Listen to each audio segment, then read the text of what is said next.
Countries around the world have been placed under lockdown in order to stem the spread of coronavirus. The lockdowns come at enormous cost, not only for the economy, but also for civil liberties, our social lives, and potentially for health too. But is there any evidence that they're working? Not every country has taken the same approach, and in the US, policies vary on a state-by-state basis. That should allow us to compare the results. Wilfred Reilly joins us down the line for this section. Wilfred is an associate professor of political science at Kentucky State University and author of Taboo, 10 Facts You Can't Talk About. Wilfred, you wrote an excellent piece for Spike this week where you looked very closely at the data and ran a regression analysis looking at infections and deaths in different US states. Can you tell us a bit about your findings? Sure. I mean, in one sentence, what I found, and this is, of course, preliminary. There are a couple of different ways to do this. But what I found is that shutting down, as opposed to simply practicing social distancing, does not seem to have what we'd call a statistically significant effect on the number of coronavirus cases or deaths in a state. And the way I come to that conclusion, in the USA, we're an intensely federalist nation, obviously.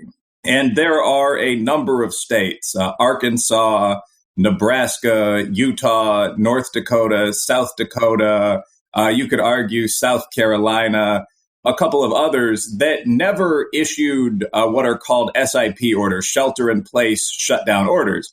And I compared those states in terms of numbers of COVID cases and deaths to those states that did shut down. I did that at three levels. First, I just looked at the number of cases and deaths across the lockdown states versus the social distancing states. On average, the non-lockdown states had 1,631 cases of COVID and 33 deaths versus 8,408 cases and 342 deaths for the states that were in lockdown. And that's with New York, which is an outlier taken out of the sample. The thing that might be said there, obviously, is, well, Utah and so on aren't the social distancing states on average smaller than the non-social distancing states. So the next step there was to look strictly at COVID cases and deaths per million with population formally adjusted for. That was about a page of the piece. And what I see there is that in terms of cases per million, the social distancing alone states had 729 cases per million and 12 deaths per million, whereas the states that were in lockdown had 1,392 cases per million and 54 deaths per million. And again, the more data here, the better. You can look at this from a couple of angles. Are states that were hit hard early on more likely to lock down? But I don't necessarily think we see all that much evidence even of that. I mean, there's a huge political element to this. And I mean, for example, I noticed that Montana wasn't on my list of social distancing states. There are a number of states with very few cases that did lock down. So overall, if you compare the social distancing states to the lockdown states, you don't see massive differences. And in fact, the differences you do see, which are fairly large, favor the social distancing states over the lockdown states. A final step here, I ran a regression model, a linear regression model in the stat package program Stata, where I looked at the effect of population density, median age, median income, and diversity, which I define as minority population percentage, as well as the strategy that a state used to fight COVID, whether that was social distancing or lockdown, on the number of cases and deaths. And there were certainly some things that were significant in there. Population was pretty strongly significant. How many people you have, being blunt, predicts how many COVID cases and deaths you're going to have, perhaps no matter what strategy you follow. Density was not significant, but was sort of on that verge. I mean, places like New York City, unfortunately, are going to be harder hit. But strategy, again, with everything adjusted for, I think pretty competently run model, although not perfect, had no effect whatsoever. So we do have to ask the question, when you compare it not to, holding outdoor dance parties or something idiotic, but to the kind of social distancing you see in Sweden or South Korea, do lockdowns work? I don't think we see a massive amount of evidence for that. Tom. Will, I wanted to ask you about Professor Neil Ferguson of our own Imperial College London, about his findings and his kind of role in pushing a lot of places towards lockdown. as people remember, he predicted that without any mitigation in the UK, we'd be looking at 500,000 deaths. The US would be looking at 2.2 million. If there was some mitigation efforts, the kind of things that the UK was originally doing, that'd come down by about half in both of those cases. The conclusion being there needed to be more suppression, there needed to be more lockdown. I think a lot of people in Britain have become quite familiar with him because he's kind of quickly attained this status as a kind of unchallengeable oracle. But I think people won't necessarily be as aware of how much kind of global impact he's had on the kind of change of policy and the discussion in the US and elsewhere. So I just wondered what you made of his findings in particular. Ferguson's a skilled methodologist, but I don't think that a lot of people took a look at the secondary level at that paper. There were three assumptions that led to that 2.2 million figure. One was that 80% of people would get COVID-19, would contract the disease, as I recall. I'm not an epidemiologist, but that seems wildly out of line with past serious flu seasons and so on. I mean, we saw, for example, the Diamond Princess, a U.S.-flagged cruise ship that saw an outbreak of COVID-19, and this is a self-contained boat. And by the time that epidemic had run its course, was over, you'd seen 17% infection on the ship. So if you assume, for example, 20 or even 25% infection rather than 80%, that dramatically changes those figures. Ferguson also assumed a CFR, a death rate of roughly 1%, which at the time seemed very reasonable. Again, now that we're seeing large in serological testing from countries like Germany, we're seeing actual CFRs of, say, 0.3%. Don't want to get too wonky here, but again, you have to assume, say the CFR is 0.25 or 0.4 rather than 1. That again dramatically changes these projections. And finally, the 2.2 million figure came in a scenario where no mitigation whatsoever occurred. The most basic level of mitigation, if you actually read Ferguson's paper, which is a good paper, which would be quarantining sick people, that sort of thing, would cut that in half or by more than 50%. So I think that what happened was that a lot of politicians saw these initial projections at 2 million, 2.5 million, and did not want to be the person associated with that sort of toll. And I don't think they necessarily dug very deep. If you take the figures 20%, 0.3%, and a projection of substantial mitigation as opposed to 80%, 1%, and no mitigation, you're talking about a very, very different scenario. And that's what you're actually seeing in countries like Sweden or South Korea that have remained open. I mean, Sweden has a slightly higher cases per million rate than Norway or Denmark, but there are not to be glib, but corpses in the street in Malmo or Stockholm. So I think that those initial projections terrified people, to be frank.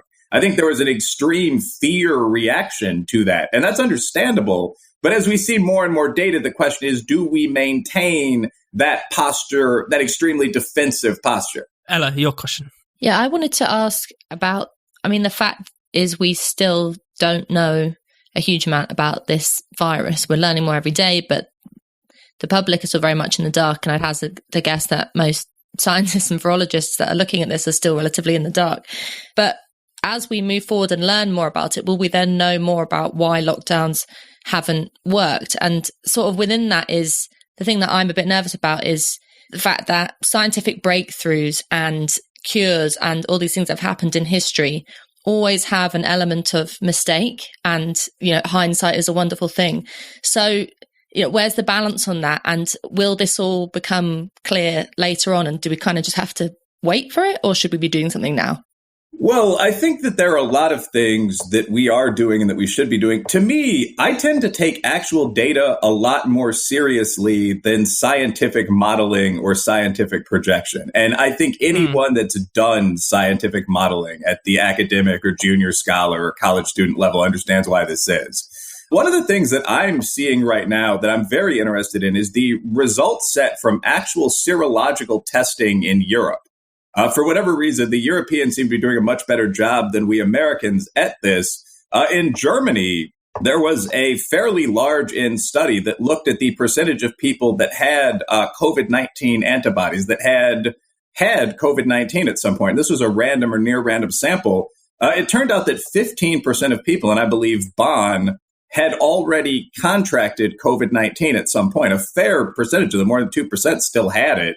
And the CFR for the disease, the fatality rate, was between 0.3% and 0.4%, with 0.4% at the very high end. And we've seen this over and over again. A similar study in Iceland from Decode Genetics, which had a very low false positive rate. I mean, the study initially found that only 0.86% of Icelanders had COVID-19, so it couldn't be off by very much. Not long after that, found that 7% of people in Iceland had contracted COVID-19. So I think one of the things we're very consistent, there's a similar study in the Vaud region of Italy, which inspired a paper from Stanford University. 3 to 4% of Italians had COVID or had it at some point. But I mean, one of the things we're seeing with these studies is that the actual fatality rate for COVID-19, I can't emphasize this enough, is almost certainly orders of magnitude lower than the fatality rate that we're seeing only among the very symptomatic, sick people who've been in contact provably with someone with COVID that have been able to take the official test. So that kind of real data, I think, is one thing that we are learning about the virus. I think that in terms of just a practical variable, I mean, I would say something like 45% of businesses in the USA are considered essential businesses. In a typical day, if I wanted to go to Walmart, if I wanted to do my shopping at Kroger or Whole Foods or another, upper middle class grocery store, if I wanted to get my car fixed, go to the gym in many states, I would have no problem doing that whatsoever. So, I mean, again, has anyone empirically looked at whether concentrating 70% the same number of people in 45% the number of businesses, in fact, reduces transmissions? I don't know if that's been done. One thing we are learning about this virus is that the highest contagion environment seems to be inside a building with limited air circulation with a number of other people. So if you're in a situation, say a blue collar family, 2 people are essential employees, you interact with 100 people, then come home to your grandmother and your kids, I'm not certain that that's a lower infection environment than you'd be experiencing if those kids were in high school in an airy classroom. So what would a kind of effective, less costly policy look like then, in your view, given that we know how damaging a lockdown can be and potentially is not having the effect that we want it to? I mean, I do think, as a matter of personal opinion, that we obviously see alternative models in operation. I mean, I said this in spite. This is a thing we can notice. There are large regions from Utah to Sweden to much of East Asia, although they got a better running start than the West did, that have not locked down. And again, you don't see bodies littering the streets or something like that. I mean, they're very functional in Arkansas, Nebraska, Iowa. I think that in terms of how a social distancing model would work, you probably see that at Kroger or Tesco. I mean, people are encouraged to keep 6 feet apart. If you have a mask, you might feel a little goofy with that thing on, but there's no reason not to wear it. Sanitize your hands if you have an interaction with another individual, possibly. I mean, the small bottles of sanitizer are an urban prop in the States, as I suspect they are in many places. And there are things you can do if you want to go beyond that. I mean, some local businesses have put up what you could call spit shields for cashiers and the like, so that you can have a conversation with someone. There's a hole cut in the thing. It pass money through. It's not ideal, but it's not particularly ridiculous. But that would prevent the primary mode of COVID transmission. And there are other things that the US CDC has recommended, for example, many of which are not particularly invasive at all. Have a separate entrance and egress or exit from buildings, for example. That actually works extremely well. I mean, you'll see a line of people, salaried men and women in suits, go in and then later on come out in another direction. You don't see that passage by, people shaking hands and talking football and so on that you normally would. And that, I'm sure, reduces transmission. So all of those things that you see in an ex-urban area in Sweden or in Utah would be what you would be doing. I do want to say, there's an attempt to portray individuals that say this, that say, well, we see large Western and Asian regions that are doing this. There's no reason we couldn't do it, as sort of deniers of COVID-19. And that's not the case. I'm obviously not saying, and I don't think any of you are, the virus is a hoax or something like that. Go stage a large rally in public. No, I mean, I think that the sort of basic social distancing you see at the store would be very easy to do throughout society for the next couple of months as we work things out. And final point here. At some point, we're going to have to make this decision. In the USA, and I believe Britain, for good ethical reasons, if you look at history, there's a 12 to 18 month process around the development of a new vaccine.